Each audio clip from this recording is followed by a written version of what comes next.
여러분, 혹시 복싱 선수 하면 떠오르는 선수 있으세요? 복싱을 좋아하는 사람들 사이에서는 플로이드 메이웨더나 파키아오, 최근엔 카넬로 알바레즈 같은 유명한 선수들이 많이 알려져 있는데, 복싱의 인기가 많이 떨어지면서 마니아층들이 아니라면 복싱 선수가 누가 있는지는 보통 잘 알지 못하죠. 그런데 복싱 팬이 아니더라도 기억하는 선수가 한 명 있어요. 무하마드 알리를 제외하면 복싱판에서 가장 큰 임팩트를 줬던 남자, 본인이 따냈던 50번의 승리 중 무려 44번을 KO로 이겼던 무시무시한 재능을 가졌던 선수, 혹시 누군지 아시겠어요? 제가 정말 좋아했던 선수이기도 한데 2020년에 은퇴한 지 15년 만에 55세의 나이로 다시 이벤트 시합을 열기도 했고, 비행기에서 시비를 걸면서 깐족거리는 진상에게 꿀밤을 날려주기도 했던, 자, 아직까지도 많은 관심과 구설수를 몰고 다니는 오늘의 인물, 바로 마이크 타이슨입니다.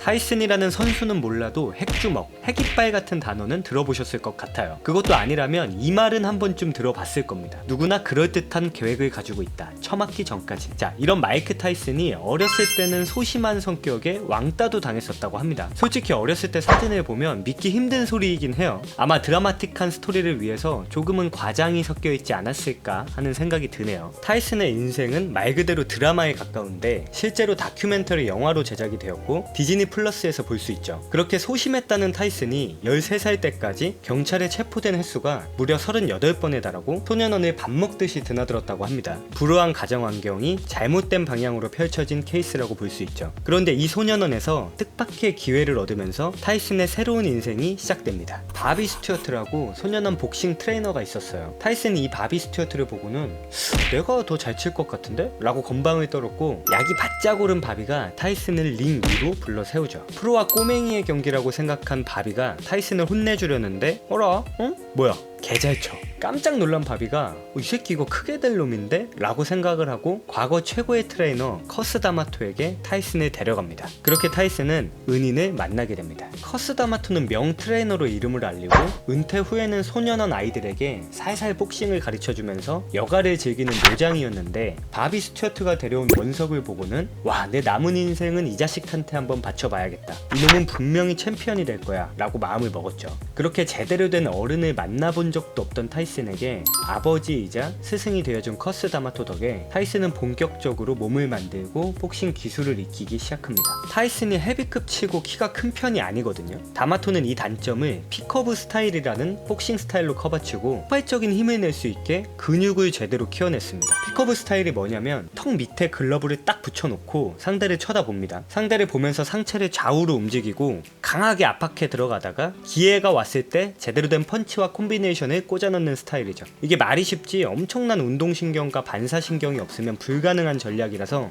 타이슨만큼 이 전략이 잘 들어맞았던 선수는 그 이후로도 몇 없었죠. 자, 1985년 18살의 나이에 드디어 프로로 데뷔한 타이슨은 그 이후로 37연승, 그것도 19연속 KO승을 거두면서 아이언맨 또는 아이언 마이크라는 별명을 얻게 됩니다. 한국에서는 핵주먹이라는 별명이 유명했죠. 그 시기에 타이슨은 프로 데뷔 1년 만에 역대 최연소로 헤비급 챔피언이 되고 WBC, WBA, IBF 세계단체 헤비급을 제패하며 통합 챔피언이 됩니다. 이때 타이슨은 정말 누구와도 비교할 수 없는 임팩트가 있었고, 그 누구에게도 지지 않을 것 같았다고 해요. 타이슨과 경기를 하는 상대방이 이기고 싶어 하기보다는 겁에 질려 있었다고 보일 정도였으니까요. 그러면 타이슨은 어떻게 이렇게 짧은 시간에 정점에 이를 수 있었을까요? 첫 번째로 일단 타고난 거죠. 최고의 운동선수들을 보면 사실 유전자가 그 운동에 적합해야 한다는 건 이제는 다들 아는 사실이죠. 타이슨은 헤비급 중에서는 굉장히 작은 키인 178cm인데 몸을 보면 근육이 상당히 많고 특히 목과 등이 두껍습니다. 전성기 때 목 둘레가 52cm에 달한다고 하니까요. 딱 전형적으로 힘이 좋은 체형을 가지고 있어요.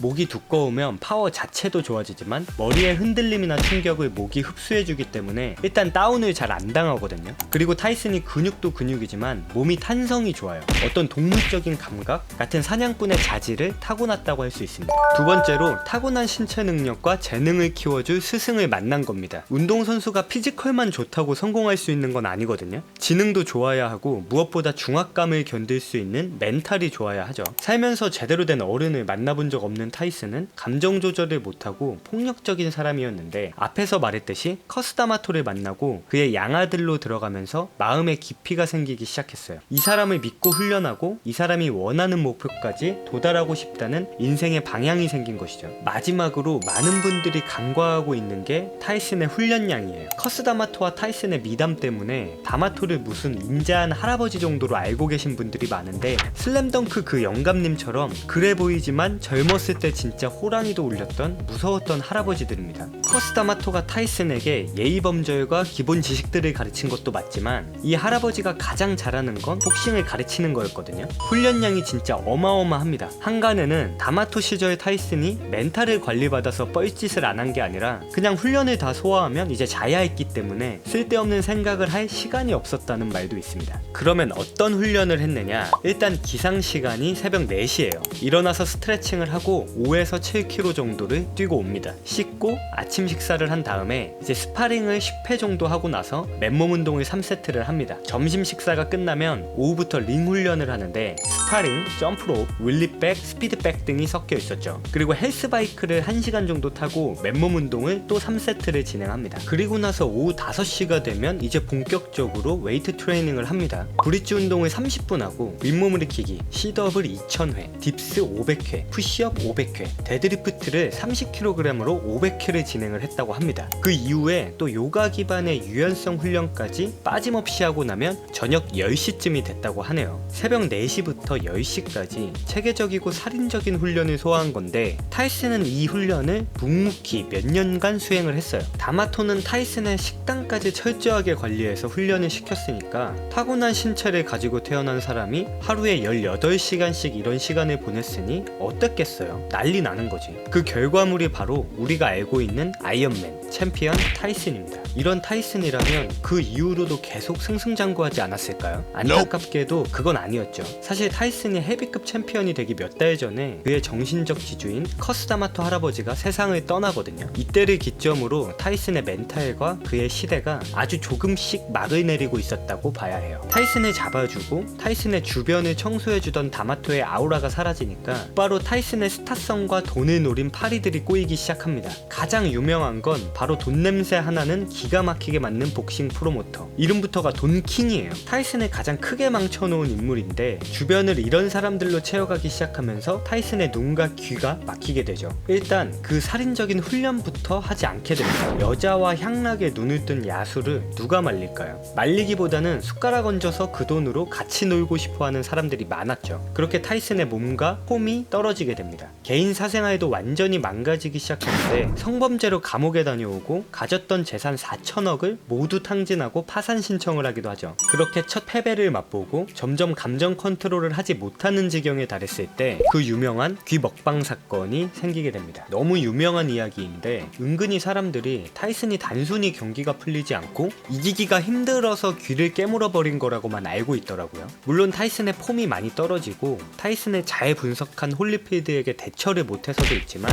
굉장히 더티하게 플레이를 한 점도 있어요. 홀리필드가 고의적으로 머리로 타격을 하는 헤드버팅이란 반칙을 했거든요. 이 모든 헤드버팅을 심판이 묵인하다가 타이슨이 조금만 버팅을 하면 바로 주의를 주는 등 타이슨이 약이 바짝 오를 만한 상황도 있었습니다. 물론 그렇다고 상대방 귀를 물어뜯어버리면 안 되죠. 하지만 또 타이슨이 망가지지 않았다면 헤드버팅을 하는 머리 따위는 그냥 날려버렸을 텐데 하는 아쉬움도 있었습니다. 이후 2005년 6월 12일 케빈 맥브라이드에게 TKO 패를 당한 후에 타이슨은 공식적으로 은퇴를 합니다. 은퇴 이후에도 여러가지 이슈들을 몰고 다니는데, 일단 대마초 사업으로 큰 성공을 이뤄요. 홀리필드와도 화해해서 최근 들어 홀리 이얼스, 한국말로 성스러운 귀라고 네이밍을 하고 씹어먹는 대마초를 출시했거든요. 진짜 천재 아닌가요? 역시 운동선수로서의 성공도 높은 지능이 필요하다는 반증을 보여줬습니다. 그 외에도 여러 강연에 다니거나 TV 프로그램, 영화 같은 미디어 활동도 즐기는 타이슨은 최근에는 유튜브 활동도 성공적으로 운영하고 있더라고요.